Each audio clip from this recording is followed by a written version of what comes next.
The jar of life. Focus on what truly matters. Have you ever felt that your days are overflowing, but your life is somehow empty? Like you're constantly busy, but never truly fulfilled.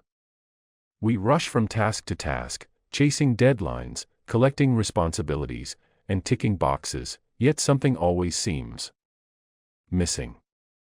Now imagine this. You walk into a quiet classroom, the air smells of chalk and books, and an old professor stands at the front.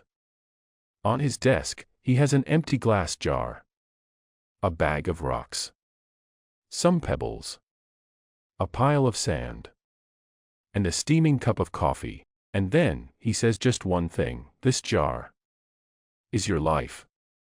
The professor begins. He picks up the big rocks and carefully places them into the jar. 1, 2, 3. Until it seems full. Then he turns to the class. "Is the jar full?" The students nod. He smiles slightly, and without saying a word, he picks up a container of small pebbles and pours them in. The pebbles roll into the spaces between the rocks. Again, he asks, "Is it full now?" They laugh. "Yes, now it's full." He raises an eyebrow, picks up the sand, and pours it in too. The grains slide down, filling every remaining space. "Now surely it's full." The class claps and laughs. But the professor isn't done. He lifts the cup of coffee, pours it in slowly, and the rich brown liquid seeps into the sand. Then he says, "This jar is your life. The rocks are the most important things: your family, your health, your dreams. If everything else was lost and only these remained, your life would still be full. The pebbles are the other things that matter: your job, your house, your friendships. The sand is everything else, small stuff, like checking your phone, scrolling endlessly, or worrying about things you can't control." He looks around the quiet room. "If you put the sand in first," he says, "there's no room for the rocks or the pebbles. The same goes for life. If you spend all your time on the small stuff, you'll never have room for what's truly important. Never have time for the people you love, for your health, for your passion, for your peace of mind."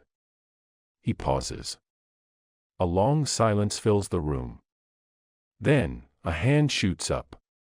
"Professor." A student asks, "What does the coffee represent?" He grins. "Ah, the coffee." He chuckles. "It just goes to show, no matter how full your life may seem, there's always room for a cup of coffee with a friend." The whole class erupts in warm laughter, but the message sticks. Think about your own jar of life. What are your rocks? Have you forgotten them? Are you so consumed by the sand that you've lost sight of what truly fills your soul? Maybe you've been chasing money, but losing time with your children. Maybe you've been saying yes to everything, but haven't taken time to rest. Maybe your phone's been in your hand all day, but your heart's been far from joy. It's not too late. You can still empty the jar and start again.